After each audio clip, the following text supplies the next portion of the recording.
제가 한 가지 만났던 분 이야기를 나누고 오늘 설교를 대신하도록 하겠습니다. 오늘 말씀이 제가 전하려고 했던 말씀이 뭐냐면 모든 사람이 죄를 범하였으며 하나님의 영광에 이르지 못하더라 라는 로마서 3장 23절 말씀이거든요. 우리에게 왜 이런 살아가는 이 세상 속에서 고통과 아픔과 슬픔과 이런 것들을 겪게 되는가?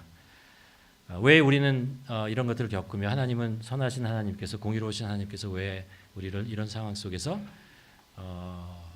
건져내지 않으시고 우리를 이 문제를 해결하지 않으시고 우리를 이렇게 그냥 놔두시는가? 이런 이야기를 여러분과 함께 한번 나누어 보려고 했는데 다음에 기회 있으면 이 내용을 나누도록 하고, 키시쿠스 부족에서 만난 사람이 한 사람 있습니다.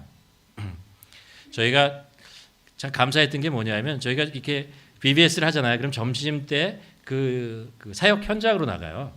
현장에 나가면은 거기서 점심을 우리가 아까 말씀드렸지만 100km 떨어져 있는 데고 그 점심을 준비할 수 없거든요. 근데 우리가 가는 곳에 그 원주민들이 우리를 위해서 점심을 만들어줘요. 다 우리뿐만 아니라 거기에 참여하는 BBS에 참여하는 학생들의 식사까지 다 준비해줘요.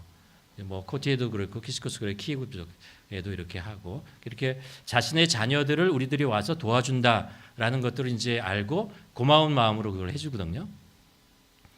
키시쿠스 두 번째 사역지였던 곳에 갔는데 점심 때 이제 점심 식사를 가져오시는 분이 있었어요. 이렇게 등치가 크고 약간 이제 걸음걸이도 좀 힘들어 보이는 분이 자기 아내가 만들었다 그러면서 이렇게 수프하고 빵하고 이렇게 하면서 도와달라고 그래서 이렇게 옮겨주는 걸 도와주고 이렇게 갖다 놨거든요.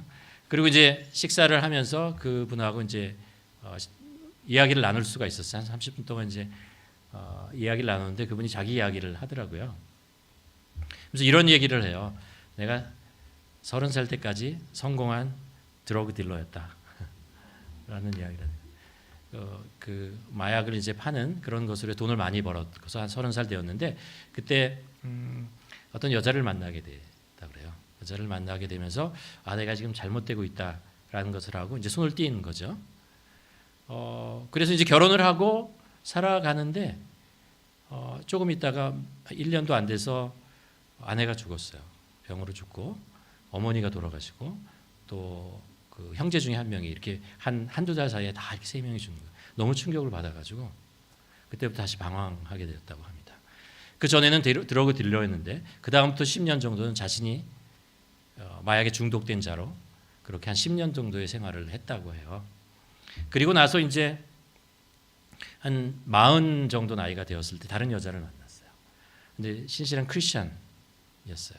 그래서 그 여자랑 사귀면서 다시 이제 복음의 이야기를 듣고 변화되고 그래서 자기가 지금은 바이블 컬리지에 스쿨에 다니면서 복음도 말씀도 배우고 내가 계속 사역을 하는 사람이 되었으면 좋겠다 이런 꿈을 가지고 있다 이런 이야기를 나누더라고요. 제가 이제 이 말씀드리는 이유는 굉장히 두 가지 생각을 하게 되었습니다. 하나는 뭐냐면 그 어려운 상황 속에서도 이렇게 복음을 받아들이고 예수 그리스도를 믿고 이렇게 변화되고 어떻게든지 좀 미니스트리를 하면서 하나님의 나라에 도움이 되었으면 좋겠다. 이런 꿈을 가지게 된 게 참 감사하고 또 하나 이제 이 친구하고 이렇게 얘기를 하면서 제 마음속에 솔직하게 드는 것이 이거였어요. 저 몸을 가지고 마약을 10년 동안 하면서 몸이 망가지잖아요. 그리고 마약은 이제 뇌도 망가뜨리잖아요. 이게 이 물건도 제대로 잘 들지 못해서 제가 가서 도와줘야 되는 그런 상황 속에 있는 그런 모습을 이렇게 보면서 저 정신과 저 마음과 저 뇌와 저 육체를 가지고 과연 사역을 할 수 있을까? 이런 생각을 하는 좀 안타까운 두 가지 마음을 가졌습니다. 오늘 질문으로 다시 돌아오면 이렇습니다. 왜 하나님은 우리가 사는 이 세상의 악과 고통과 이런 것들을 우리는 겪게 되는가라는 거죠. 하나님은 이 세상을 아름답게 창조하셨다. 창세기 1장과 2장에서 우리가 보았잖아요. 그런데 왜 우리가 살아가는 모습은 이렇게 되는가라는 그런 질문을 하면서 마치 우리가 살아가는 인생이 있잖아요. 이 죄로 인해서 우리가 3장과 4장에서 보았잖아요. 죄로 인해서 하나님과 같아지려는 인간의 욕심이 있잖아요. 하나님으로부터 분리되고 영적으로 어두워져서 선과 진리를 구별할 수 없는 자가 되고, 그 상황 속에서 진리를 잃어보고 길을 잃어버려서 살다가 죄를 짓고 계속해서 안 좋은 길로 가면서 자기 스스로의 몸과 마음과 영혼이 망가지고, 나뿐만 아니라 우리가 살고 있는 이 사회가 그런 식으로 조금씩 망가지고 마는 거죠. 좋은 면이 있지만 또 안 좋은 면들이 우리가 있고, 과연 우리는 이 상황을 해결할 수 있을까? 회복할 수 있을까? 다시 돌아갈 수 있을까? 옛날 하나님이 우리를 창조하신 그 아름다운 모습으로 갈 수 있을까라고 생각을 하면, 생각하면 생각할수록 안 될 것 같아요. 불가능할 것 같아요. 마치 그 만났던 그분이 그 마약을 통해서 그 마음과 정신과 이 모든 것들이 저 상태에서 어떻게 도대체 뭐를 하겠다, 선한 일을 하겠다는 거야 라는 생각을 하는 것처럼 그런 마음 속에 들어요. 우리가 사는 이 세상이 그렇게 깨어진 세상이고, 우리가 중독에 의해서, 이런 죄의 중독에 빠진 우리가 그런 모습이 아닌가라는 그런 안타까운 마음을 갖게 되죠. 성경이 근데 주고자 하는 메시지는 사실 그게 아니에요. 그렇죠?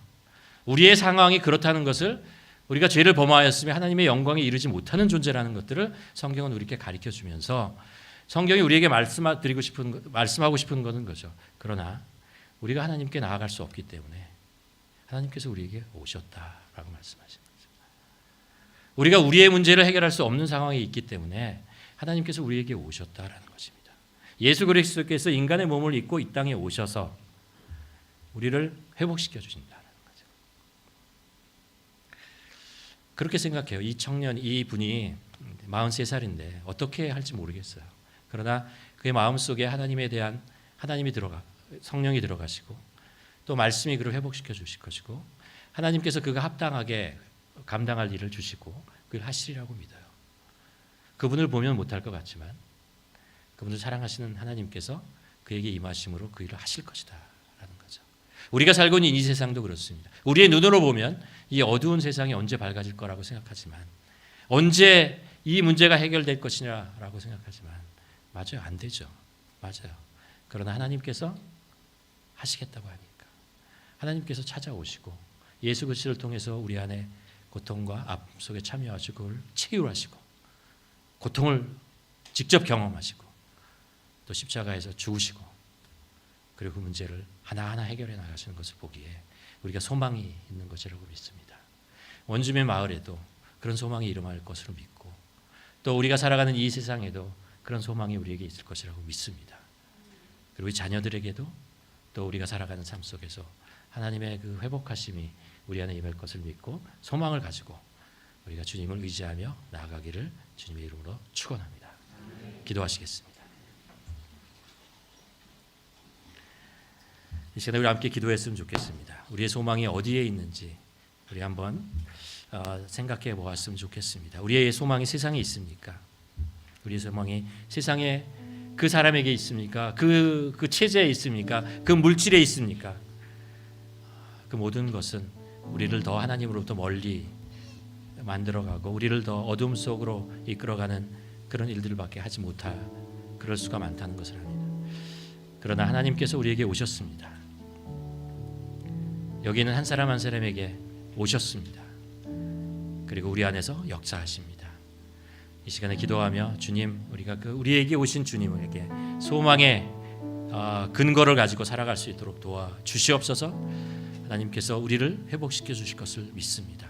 우리는 죄 때문에, 이 인간은 하나님의 영광에 이르지 못하지만 하나님께서 우리에게 오셨으므로 우리가 하나님의 영광을 소망할 수 있는 자가 되었음을 감사하며 우리 함께 기도하는 시간 갖도록 하겠습니다.